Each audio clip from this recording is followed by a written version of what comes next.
Tuesday Night Touchdown Podcast with your hosts, Reese Downing and Jacob Workman.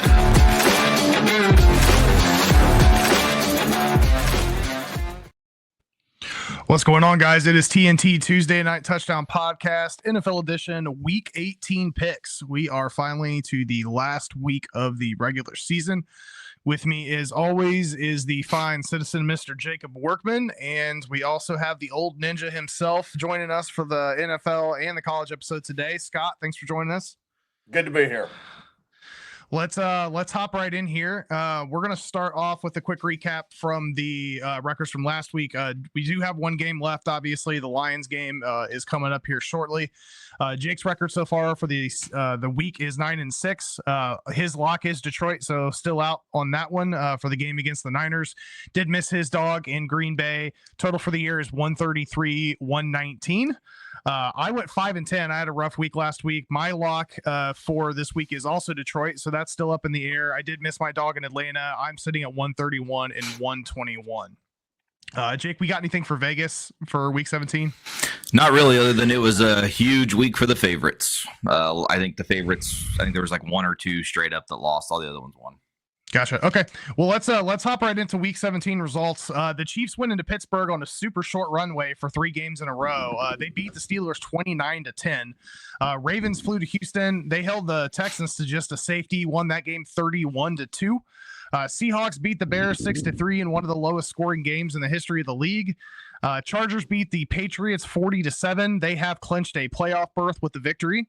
The Bengals are trying to continue to claw their way back into the playoffs, beating the Broncos in overtime 30-24. The Rams beat the Cardinals 13-9, and they clinched the NFC West title and a playoff berth. The Giants beat the Colts 45-33. I'm going to pause here because there's a whole lot of conversation coming out of this game. We'll start with Scott here. Ian Rappaport came out, I believe it was earlier today, and said that the consensus is that Anthony Richardson is going to be the starting quarterback for the Indianapolis Colts to start the 2025 season. I know that's your favorite player. What are your thoughts on having another season kicked off with AR under center? Well, I'm glad that the Rapport got that, but it's hard for administrations, whether they're football or otherwise, admit when they've made a mistake and a rather large one. The sooner they cut him and go and find whatever their plan B is, the better off the franchise be.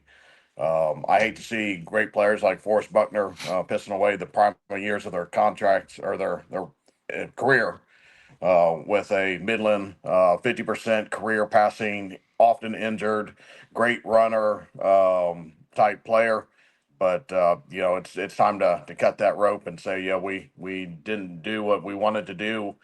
I understand why they tried for it, but the results are there for everybody to see. Now, whether it costs the GM his job if he comes back to it next year, but it's easy to say whatever you want to say now. But let's look at the film and go back, and I certainly hope they take a do-over.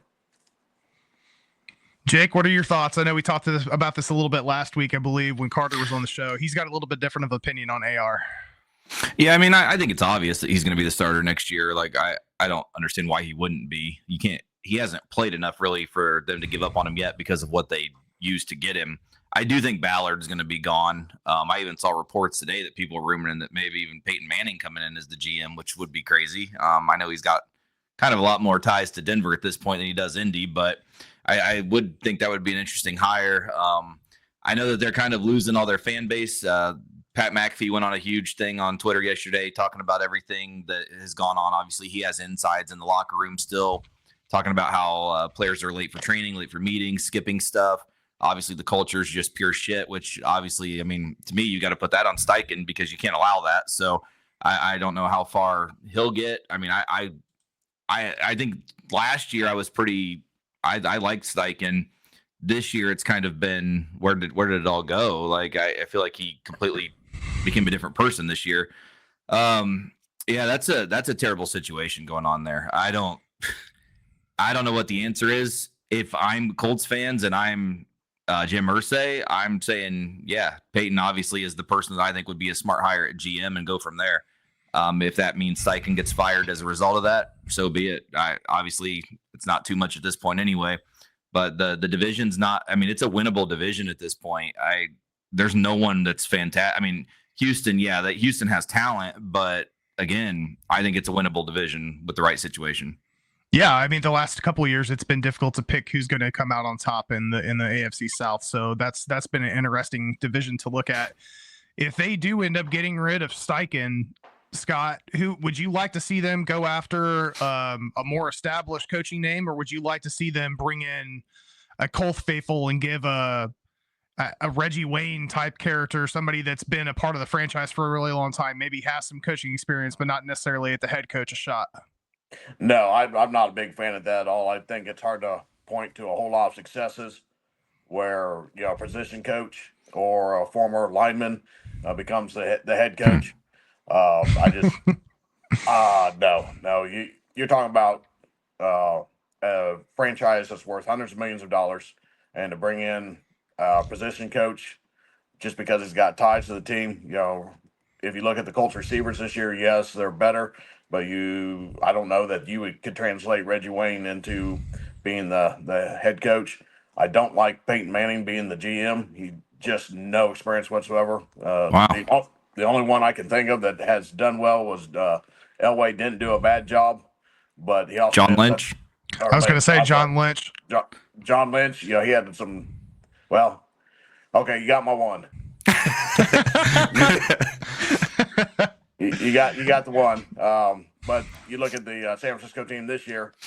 It's just hard to do it year after year after year, and if you have no experience at doing it, the meditating Manning from his advertisements with Nationwide is great. It's funny, but let's stay there. Make your millions doing that. Your Children's Hospital has a wing with your name on it in Indianapolis, which is fantastic. But no, hard no on the Burton comeback as a GM. The Lions have two excellent coordinators. Let's go talk to them, and that'd be my first place I'd start. Yeah, no, Jake, that's the last place Jake wants you to start, but that I do definitely think that makes sense. I mean, I'm cool if anyone wants Aaron Glenn. Take Aaron Glenn, please. Just leave Ben. Just leave Ben, yeah. I also appreciated the slight dig at Jeff Saturday there. That was smooth. So sticking with this game, as the Giants beat the Colts 45-33, not only is it a circus in Indianapolis, but the Giants, by winning that game, have slid from the number 1 draft pick down to the 4th draft pick now, is what it looks like. And by a lot of people's opinions, there's 2 quarterbacks that are looking like they're top 10 potential material, and that's Cam Ward and Shedeur Sanders. And unless they have an opportunity to trade up and the 3 teams that are ahead of them all somehow happen to win, the Giants played themselves out of a number 1 pick on Sunday, which poses the question. And I saw a lot of shows talking about this today. If you're in that position and you have an opportunity for a first-round pick, as a coach, do you play for the first round pick knowing that it's a franchise changer, or do you play to win the game, especially in Brian Daboll's situation where he very well may not even be there to coach the next quarterback? Well, I mean, there's always been the situations. The Colts had the suck for luck. The Bucs in week 17 at that time, which was the last game, literally pulled their starters at halftime so they would lose to get Jameis. So, I mean, there's teams that have clearly thrown games to get number 1 picks. Honestly, though, I don't. Shedeur and Cam are not. They're not franchise quarterbacks to me. So I'm honestly cool with just winning. And I think it's interesting now because we honestly might be looking at a Tetairoa McMillan number 1 overall pick. I think he will be the Patriots pick. And obviously they'll probably trade down. But could you imagine Tetairoa McMillan being the number 1 pick of the draft? I think that's awesome. I'm all for that. Yeah, I think it's pretty crazy. I do think that it puts the Patriots in a tremendous position because they don't need that number 1 pick for a quarterback because they've got Drake May, and to be able to trade back and be able to stock up on more picks makes that job. If they do let go of Gerard Mayo, which I know he's only been there for 1 year, but I mean, Pierce is talking about potentially getting fired. Gerard Mayo may potentially get let go. That makes that job a hell of a lot more appetizing for somebody that's coming in, knowing that you're going to be able to get a bunch of extra picks there. Yeah, so I just found that interesting. I knew where you were at with both Cam Ward and Shedeur Sanders not being number one pick material, but I found it interesting that the Giants ended up winning that game by 12 and knocked themselves out of pick number one. So all right, let's keep it moving here. A couple additional games to come through from week 17. The Bills beat the Jets 40-14. The Jags beat the Titans 20-13. Raiders beat the Saints 25-10. The Bucks beat the Panthers 48-14. Eagles destroyed the Cowboys 41-7. That was an ugly game. Dolphins beat the Browns 20-3. The Vikings beat the Packers 27-25, which was a pretty entertaining game. The Commanders No, it wasn't. For you, it wasn't. The Commanders beat the Falcons in overtime 30-24, and they have clinched their first playoff berth since 2020. And then as a reminder, Monday Night Football game tonight has the 13-2 Detroit Lions traveling to the Bay Area to take on the 6-9 San Francisco 49ers. Over under in that one, when we picked games last week, was 51.5. Detroit was favored by 3.5. Both Jake and myself picked Detroit to not only cover, but those are also our locks for this week. Going into the updated playoff picture, which we're going to look at here in a second, anything else worth calling out here from week 17 games? I think the cream of the crop this year seems to have separated itself more than most years. There doesn't seem, the playoff spots, not much going into that last week. I'm really surprised at how much that has happened this year. We've had some great run-ups in the previous years with everything going on, but this year, the news actually seems to be pretty quiet. Yeah, it seems like stuff is kind of starting to settle out there a little bit. All right, well, let's kick it off here before we get into the playoff picture. Just a few more items to cover.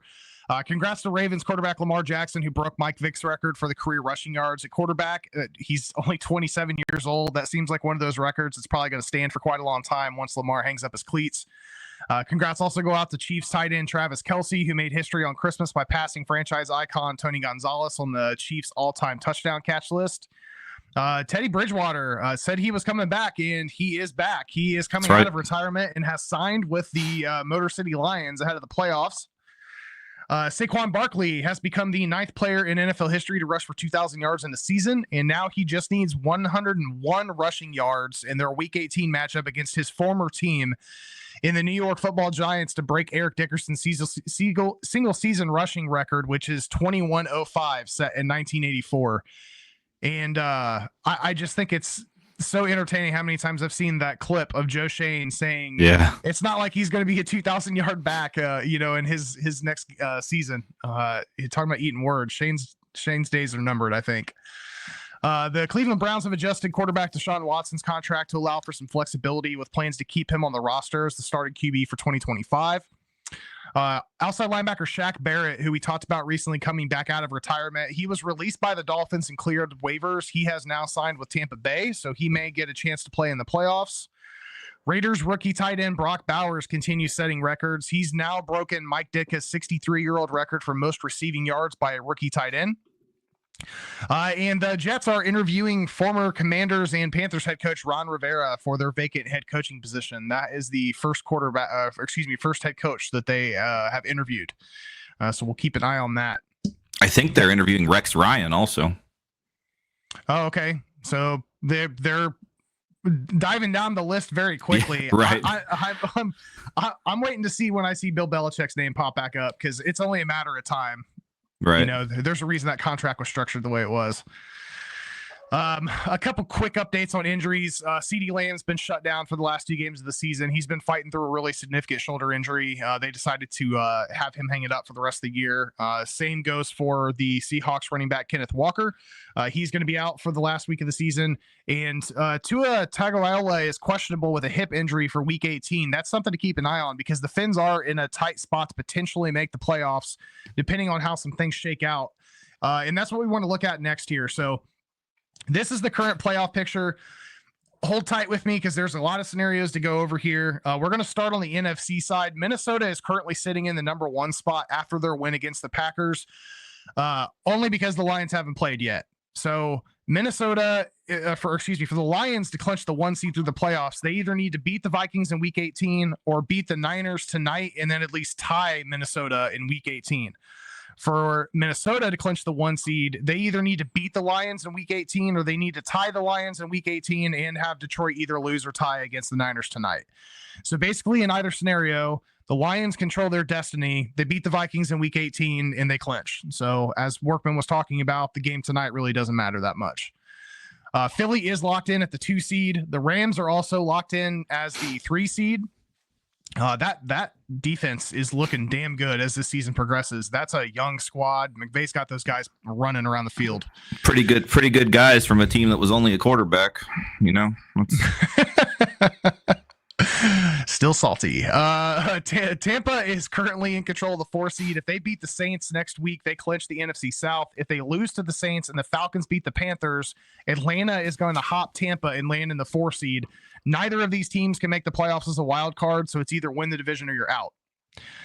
The Packers, who won last week's Monday Night Football game and clinched a playoff berth, is still up in the air on where they're going to land for seeding. They were sitting in the 6th spot, but because of the Commanders' win, the Commanders have hopped them and are now sitting in the 6th seed. So the loss of the Vikings last night hurt Packers fans a little bit. Now it looks like you guys are going to be traveling to Philly in the wild card matchup. The only way the Packers have a chance to move back into the 6th spot is if the Cowboys beat the Commanders and then the Packers also beat the Bears. So the NFC side is still flushing around a little bit.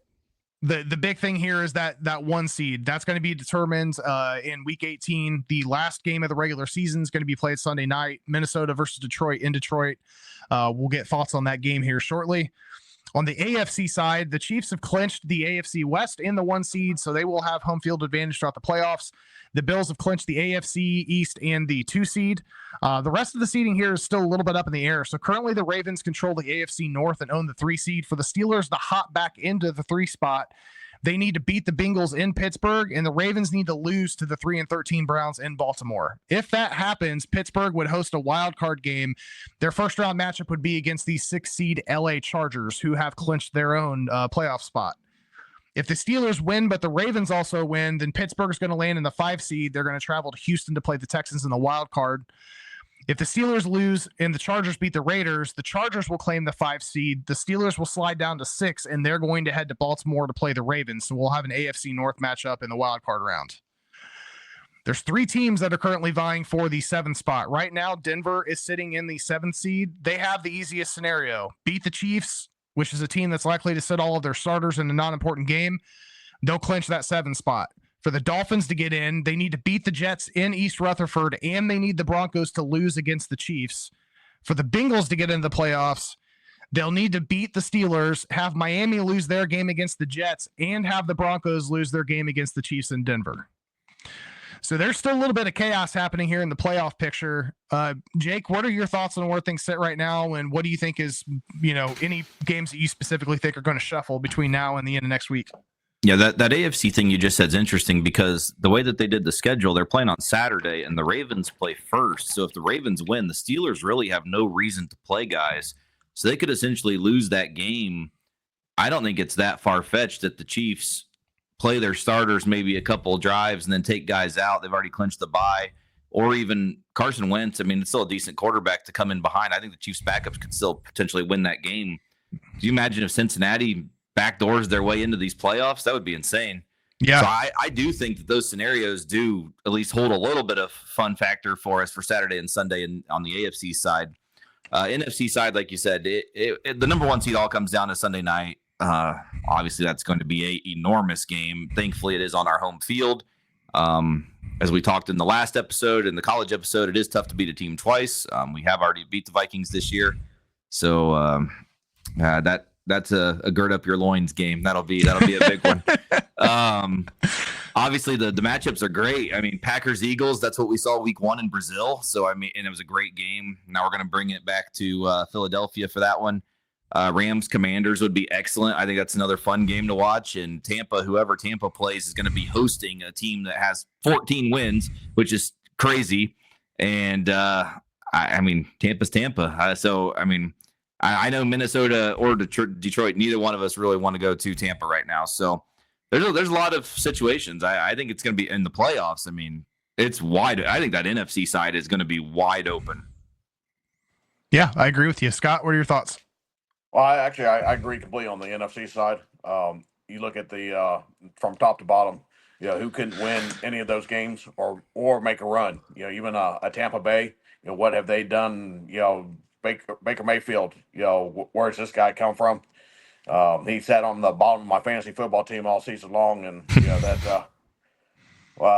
Who saw that coming? The AFC. I'd love to see the Bengals get in just because the animosity between them and the Steelers and the Ravens. Yeah, I just love the drama part of it. I agree with you. The Chiefs, probably their backups are enough. Carson Wentz as a backup is pretty good. He didn't work out for a bunch of teams, but he's not carrying the load, and just for one game, I can see him strapping it up, and even with the secondary or the second teamers in there, winning that one. And the Broncos, boy, you look at all the other teams in that AFC, and they probably have the least amount of talent, least amount to get it done. So the AFC definitely seems a lot more top heavy, and the NFC, I just think that's going to be fun to watch. Sit back, and if you're a Lions fan and you watched that last year at the Dome, just noise and excitement and whoever you rooted for, that was just a fun game to watch. So I'm really looking forward, especially the NFC side this year. Yeah, that's what I'm really hoping we can get the win Sunday, because if the playoffs go through Detroit, to win 2 home games against what would probably be, I would say either the Packers or Commanders could potentially win. So I would say we'd play them in our first game, and then obviously it would be probably the Eagles essentially in the NFC Championship. Like those are 2 fun games. I that first round's insane. Like I think anyone could win any of those games. And to the point you were just making, like I would love to see the Bengals find their way to sneak into this playoffs, because watching Cincy go up against Josh Allen in the wild card rounds, that is not a guaranteed win for Buffalo. The way that Burrow's been playing this year, it's going to be a shootout. And we saw what happened when Buffalo went to Detroit. I think we could see a similar style game there. That would be such a fun matchup if that ends up happening. So we'll update this obviously after the end of next week and get you guys updates on where everything sits. But this is the current layout. So let's hop into our last regular season picks of the year. That's crazy to think. Yeah, I know. We're kicking off. This is obviously divisional showdown week, right? So it's going to kick off on Saturday with 2 AFC North matchups. The first is the 3-13 Cleveland Browns heading to Mobtown to battle the 11-5 Baltimore Ravens. 4:30 p.m. at M&T Bank Stadium on ESPN. Over under is 42.5. Baltimore is favored by 17.5. Jake. Yeah, I'm kind of anti-Cleveland since they pulled Jameis. DTR was horrendous last week, and they still didn't put Jameis back in. I didn't understand that. I don't know. Baltimore doesn't – I mean, I know they have a little bit to play for, but this game I feel like it's going to get out of hand pretty quick. 17.5 is a lot, though. You know what? Give me a Browns cover. I'll say the Ravens win by 15. Scott? That's hard to argue with. The Browns don't have anything to play with. They love the coach, but their quarterback situation is a mess, and I don't think bringing back Sean Watson is actually going to do well for them. But coming back to this season, 17.5 is a huge number. That might be larger than all the other games. Not quite, but that's still a huge number. I expect the Browns to cover and Baltimore to be done by halftime. Yeah, we'll talk about this in a little bit here, but I am also going to take Cleveland to cover. The second Saturday AFC North face-off has the 8-8 Cincinnati Bengals heading to Steel City, fighting for a playoff spot as they face off against the 10-6 Pittsburgh Steelers. 8 p.m. kickoff at Acrisure Stadium on ESPN. Over/under in this one is 48.5, and Cincy is favored by 1.5. Jake? Yeah, I talked about this earlier. If the Ravens win that game, Pittsburgh has nothing to play for in this one, and they can essentially rest guys going into the playoffs the following week. I'll take Cincinnati to cover this. Scott? I'm in the same boat. It all depends on what Baltimore does and how much Pittsburgh's involved in it. I'm going Cincinnati. Yeah, I don't care if Pittsburgh rests their starters or plays them through all 4 quarters, I'm still taking the Bengals in this one. I think they've got a little bit to play for here. I think Burrow's going to do everything he can to try to put them in a spot to make the playoffs. Our Sunday early day game matchups kick off with an NFC South showdown as the 4-12 Carolina Panthers head to Hotlanta to take on Michael Penix and the 8-8 Atlanta Falcons, 1 p.m. at Mercedes-Benz Stadium on CBS. Over-under in this one is 48.5. The Falcons are favored by 7.5. Jake? Yeah, Penix looked good again last night, coming into his own. Carolina seemed to be kind of falling apart again, which is expected as the season goes on and your 4-win team. I like Atlanta here, and I know they still have a little bit of an outside hope to make the playoffs, but I'll take Atlanta to cover this one. Scott? Carolina, they're packed up, ready to go to Aruba or Mexico or wherever it is that you go in the first week or two out your season. Atlanta, I love watching Michael Penix play. Glad to see that he was able to get the opportunity, and what a young, accurate passer. Yes, that's a AR reference. Will do for his team. Just him and Washington's quarterback. Both. I Jane really Daniels. like watching them. Yeah, Daniels. Young, accurate, mobile, all those good things. They play a lot of football before they came into the NFL. Hint to Colts. But Atlanta 7.5. I'm not sure that's going to be enough. I think they're starting to get on a roll, and it's just kind of fun to watch. Yeah, Carolina, like you guys were saying, didn't look great last week. Atlanta still has that outside shot to make the playoffs, so I'm going to take Atlanta here to win and cover as well. Next up is an NFC East matchup as the 11-5 Washington Commanders head to Jerry World to battle the 7-9 Dallas Cowboys, 1 p.m. at AT&T Stadium on Fox. Over-under is 44.5. Washington is favored by 3. Yeah, I'm going to take Washington -3 here. I don't know Dallas. Dallas without CeeDee Lamb is a much different team. And this game honestly is very meaningless. So I'll take Washington -3. Scott?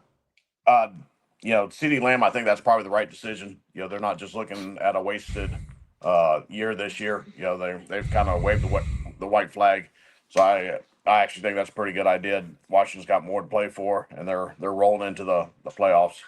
So I don't know where Dallas's offense comes from. So definitely Commanders and let it roll.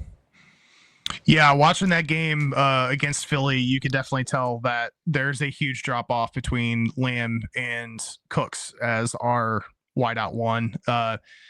Kudos to CeeDee Lamb, man, because he's been playing with that shoulder injury for the past 6 weeks, and you can tell times where he is just in immense pain, and the dude kept playing despite the fact that our season was over as soon as Dak went down. So kudos to him. I love CeeDee Lamb. I hope he's a Cowboy for life. I am glad that they shut him down, and I am going to take the Commanders as well to win and cover this one. Next up, we have NFC North matchup is the 4-12 Chicago Bears head to Titletown to take on the 11-5 Green Bay Packers, 1 p.m. at Lambeau Field on Fox. Over-under is 40.5. Green Bay is favored by 9.5. Yeah, 9.5 seems like a lot in this one, to be honest. I don't. The Bears are not that bad of a team. They're just. I feel like they have enough to hang with it. I know the Packers probably want to come out and show something going into the playoffs after what they showed last week, but I think this is too much. I'm going to take the Bears minus or plus 9.5. Scott? Well, we look at the 4-12 Bears much differently do the 4-12 Panthers. I think they've just got more talent. I still have a question mark about Williams as the quarterback, but I don't think that's going to make a difference at all this week. 9.5. The Packers heading to the playoffs. Chicago once again making those vacation plans and seeing where it's warm. So the Packers, and I don't think 9.5 is enough. Yeah, I'm kind of with Scott on this one. I'm going to take Green Bay to win and cover here. There's a little bit to play for here to possibly shift from that 7 back up to that 6 spot, depending on what happens with Washington. So I'm going to take Green Bay here to win and cover. The AFC South is next as the 9-7 Houston Texans head to Nash Vegas to take on the 3-13 Tennessee Titans, 1 p.m. at Nissan Stadium on CBS. Over under is 37.5. Titans come in favored by 1.5. Yeah, I'm guessing this is a situation where Houston's resting their whole team. So I'll give Tennessee a shot, even though they struggle to beat anyone. They lose every game by 3 points, I feel, but we'll give them a shot here to win this one. So I'll take Tennessee. Scott? Yeah, I'm on board with that. I think Houston definitely is going to, at halftime, you're going to see a whole lot of names and numbers that you're not accustomed to seeing. Tennessee's going to keep it close, just because of who's playing and what they're playing for. So yeah, the Houston and I think they're gonna take it. Yeah, I know Houston's already locked into the 4 seed, but they have to figure out what the hell is going to happen with this offense. Scoring 2 points against Baltimore last week, that makes me think that they're going to play a little bit in Week 18 to try to figure something out there. I don't know if they're going to play starters for the whole game in this one. I also don't trust the Titans to win a game that they should win because they've bit me in the ass before this year. So I'm going to take Houston here to win and cover the points. Yeah, I was just going with Vegas usually knows, and there's no way Tennessee would be favored. So that's got to be. You would think. That's the sign, yeah. You would think. All right, let's see here. We're going to keep it rolling with the AFC South as the 4-12 Jacksonville Jaguars head to Circle City to battle the 7-9 Indianapolis Colts. 1 p.m. at Lucas Oil Stadium on Fox. Over under, and this one's 45.5. The Glue Factory is favored by 5.5. Yeah, it will 100% be the Glue Factory because this is their arch nemesis. The Jags always beat the Colts, so I'm on Jacksonville straight up in this one. Scott? Yeah, I'm actually. I hate to agree with you this much, but I definitely think Jacksonville got Indianapolis number.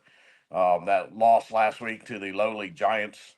You know what that locker room's got to be going through right now. Yep. Then they're out. So if they hadn't made their hotel and travel reservations by last week, they have for this week. Those private jets can be lined up at Indianapolis Airport by 4:00 on the afternoon. So I'm saying Jacksonville takes it, and they're going to wave each other at the airport and heading out town. I dig it. I am also taking Jacksonville. Whatever plane Irsay's on, there's probably going to be some snow in the plane as well as outside of it. Let's move on to the next game here. AFC East. We have the 13-3 Buffalo Bills flying to Foxborough to face off against the 3-13 New England Patriots. 1 p.m. at Gillette Stadium on CBS. Over under is 38.5. Pats are favored by 2.5. Yeah, this week is obviously impossible. This is like a preseason week with all the backups playing. I don't even know if I want to take New England, to be honest, in this. I'll take New England at home. I do like what Drake May's been doing. He's had a hell of a year, so I'll give Drake May a chance here. Scott? I like what he's done. I like the fact that they brought him along slowly. Yeah, he looks like he's got potential, and they haven't just thrown him to the wolves completely. They've had a rough year at 13-3 or 3-13, but I don't think that they've got enough talent on that team to compare with the Bills, who are rolling. They're just a better team all the way through. So I'm going Bills straight up. I'm actually with Scott on this one. I mean, the Bills are going to be resting the starters, but if I'm the Patriots, I'm putting Shane Falco and Clifford Franklin out there. They got the number one pick. maintain that number one spot. I'm taking Buffalo here. I think there's probably a lot of guys that are second stringers on Buffalo's team that are better than the starters in New England. So let's go Buffalo there, plus the 2.5. All right. The second of our NFC East matchups features the 3-13 New York Football Giants as they head to Quaker City to take on the 13-3 division champion Philadelphia Eagles. 1 p.m. at Lincoln Financial Field on CBS. Over under in this one is 38.5. Philly is favored by 3. And just as a reminder, Saquon Barkley needs 101 yards in order to break the regular season rushing record.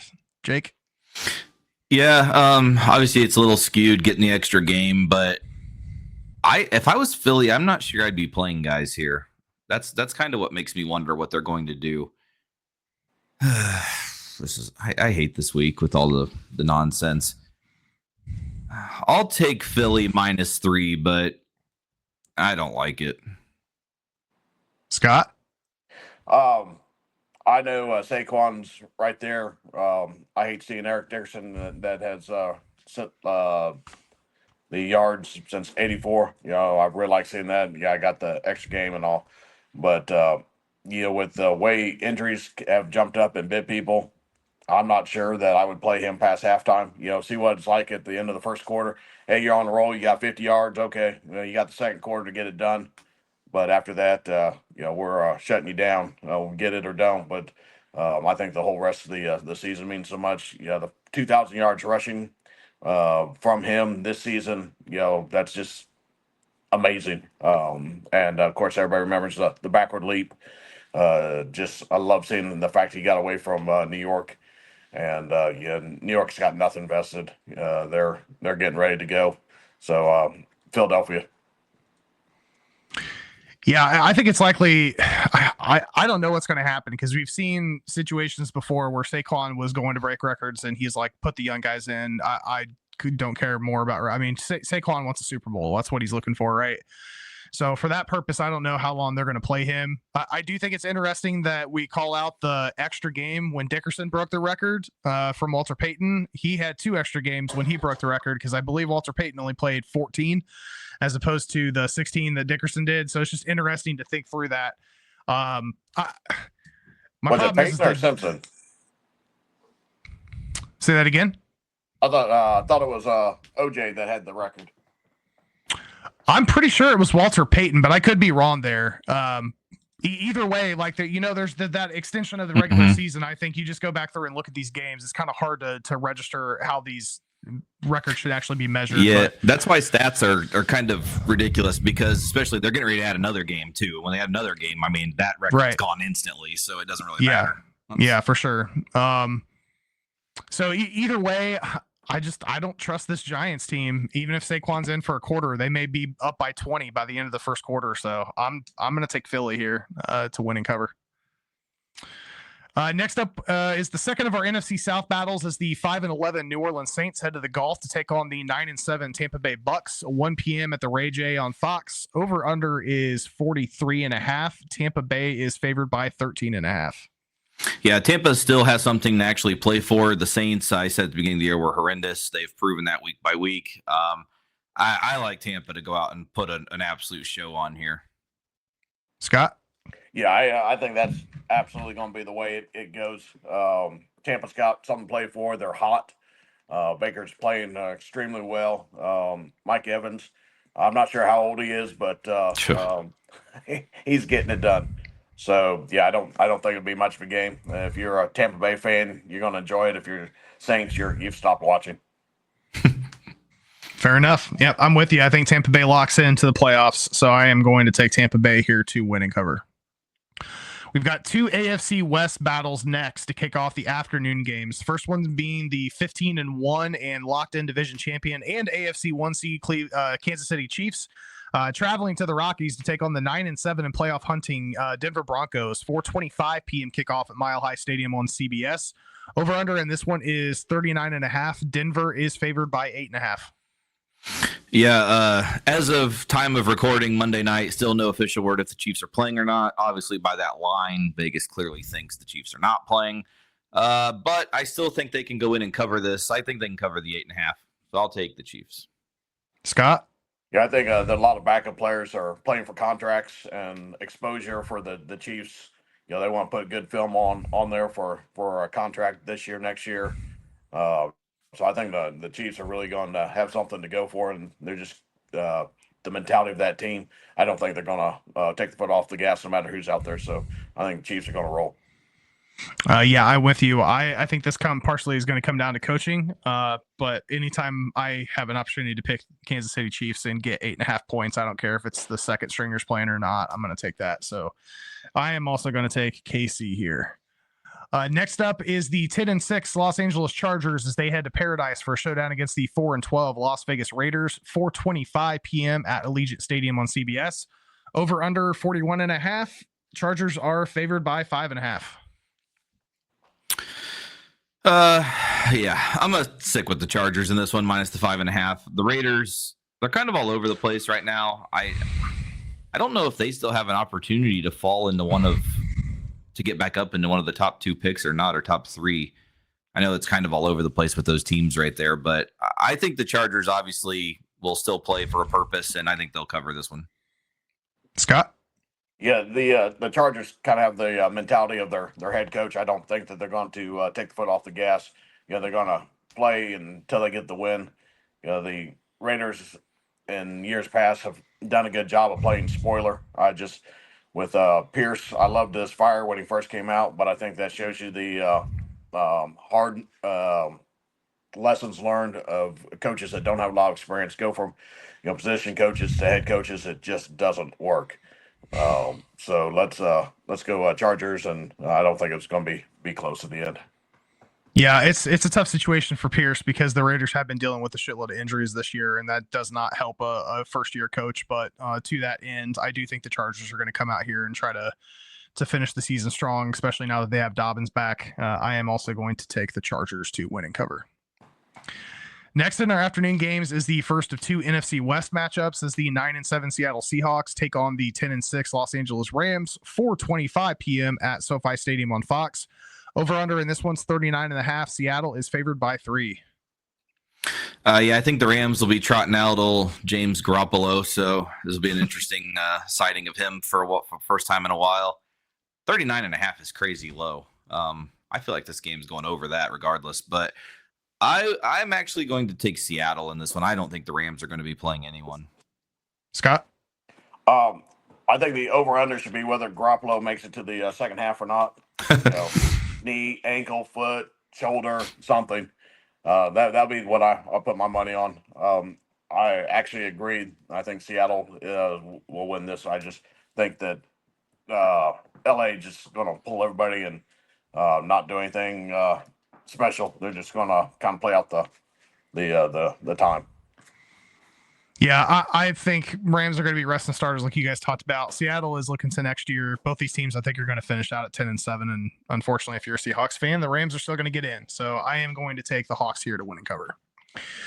We wrap up the AFC East battles as the 8-8 and playoff hunting Miami Dolphins swim to East Rutherford to take on the 4-12 New York Jets. 4:25 p.m. at MetLife Stadium on Fox. Over under 40.5. Dolphins come in favored by 1.5. Yeah, I still don't know if Tua is going to be playing in this one. What I saw from Aaron Rodgers, though, I think this is Aaron Rodgers' last game. I really do think he's going to retire for real this time after this game. I think he'll go out losing in this one also, so I'll take the Dolphins -1.5. Scott? I think we might have the Aaron Rodgers, maybe I will, maybe I won't, maybe I will, maybe I won't, which what drove the Packers crazy and led them to get, maybe the straw that broke the camel's back to get rid of him. I think he's done. That Achilles a couple years ago, just, at that age, the lower body injuries, as you throw with your legs, I just think that took a lot out of him. Being in New York, he's full of other types of, constant controversies of weird things popping up. So I think he's done.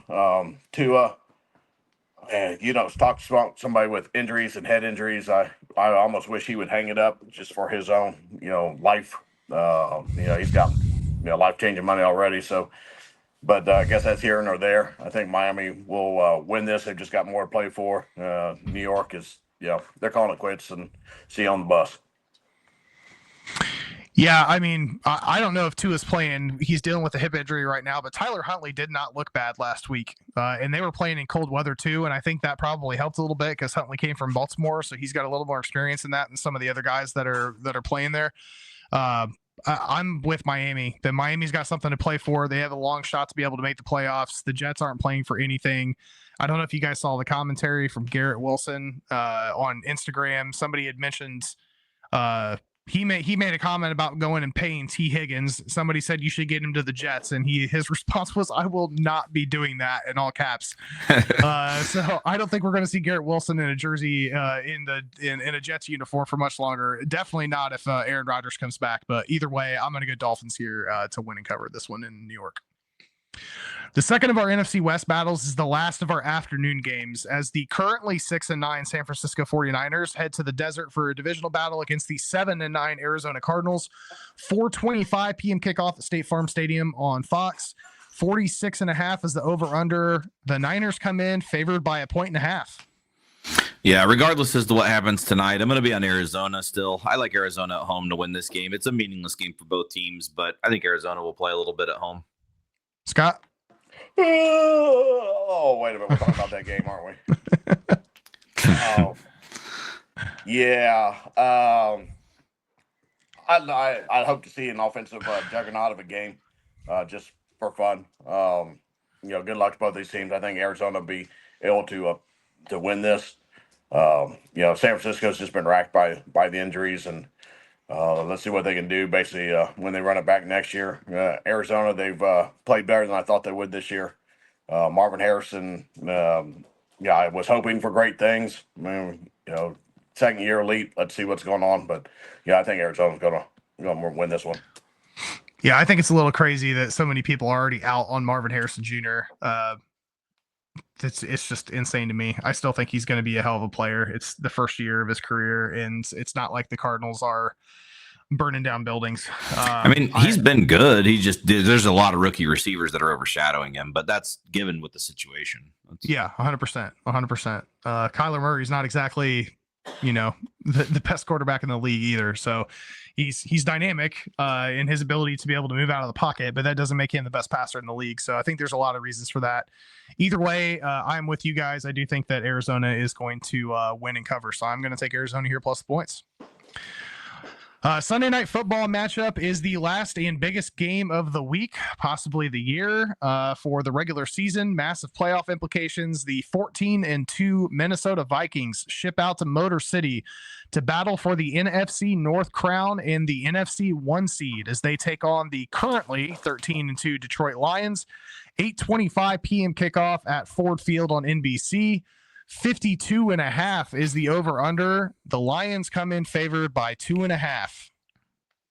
I wish I knew what was going to happen tonight. First, I'm really hoping we can get through tonight without injuries. I honestly wish. I know that if there were to be a tie situation, that it could screw us. But honestly, I wish that we wouldn't play guys very long tonight. We've had too many injuries this season.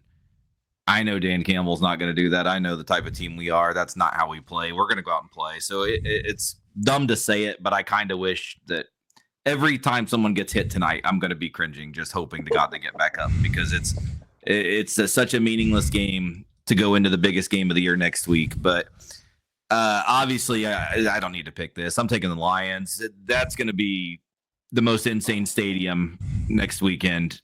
A number 1 seed on the line, home field on the line. I can only imagine what that's going to sound like on Sunday night. But I'll take the Lions and Mr. Big Balls himself, Dan Campbell, with his wonderful Christmas sweater he had on. Scott? Completely opposite of my thought about San Francisco. Completely opposite of my idea about San Francisco and Arizona. I really look forward to this one. I think this one will be possibly the game of the year. Offensive fireworks galore, a stadium just juiced. The announcers having a hard time hearing each other in their booth. So I'm really looking forward to this. I think a game of the year. Honestly, I don't care who wins. I just can't see this being the great game of the year. If I have to make a pick, I'd say Detroit's going to win just by being a home game. They've been there before. Minnesota's still learning how to do it. I really like their young coach. So let's see. But I think Detroit's going to take this one, squeak this one out. But I really think it's going to be a great game. Was that intentional wordplay saying that they're going to squeak this one out? I was thinking that too. It's just stuck between the ears. Yeah, I think this is a little bit of a tough one to pick, but I think the difference is probably going to be the home field advantage here. Ford Field's going to be insane. I've been in that stadium with Jake before when it's been loud and the team had only won 4 games. I can only imagine what it's going to be like with the number 1 seed on the line against a division rival in the game of the season. I just don't see how Detroit can step into this game and lose. I am going to take Detroit here minus the 2.5. All right. Jake, who's your lock for the week? My lock of the week is going to be the Bucks minus 13.5 against the Saints. Like I said, the Saints are kind of dead. They've looked like crap pretty much all season. And Tampa, they do still have something to play for, and I think this will be an easy win for them. So I'm on the Bucks minus 13.5. I am going to lock in on Green Bay over Chicago. I just think Green Bay is going to step into this one knowing that they have the possibility to bump up partial of a seed. Last game of the year being against a Bears team that struggled all year. I am going to take Green Bay here minus the 9.5. Scott, you want to give us a lock? Atlanta. I think they've got as much as they've got to play for in a long time with a young, exciting quarterback. I'm going Atlanta.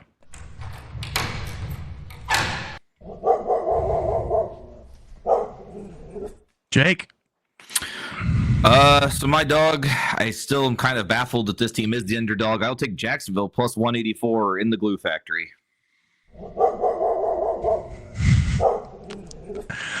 I'm going out on a limb for no other reason than I want to make a shitload of money. I'm taking Cleveland plus 1,100 at Baltimore. Let's go, dogs. Scott? You got me there. Actually, Cleveland was my pick. I just think 17.5. A way to make some money. All right, let's go. Plus 1,100. I love it. All right, guys, that is it. That is the last regular season pick of the season for us. We will be back next week with you guys to talk about what the playoff picture looks like. Hopefully we step into this without any more Lions injuries. And yeah, we're appreciate everybody that's tuned in here as we've moved into a live stream format as opposed to pushing this stuff out on Tuesdays. We should be getting back to our regularly scheduled format next week, so expect our shows to be back on Tuesdays starting next week. We did pick 4 of the quarterfinal college games just a little bit ago, so you can find that on all of our social platforms as well. We've got some hell of a good football games that are coming up over the course of the next couple days in college. So that is it. Scott, thanks for joining. For Jacob Workman, this is Reese Downing, TNT Tuesday Night Touchdown Podcast, NFL Edition, Week 18 picks. We will see you guys next week.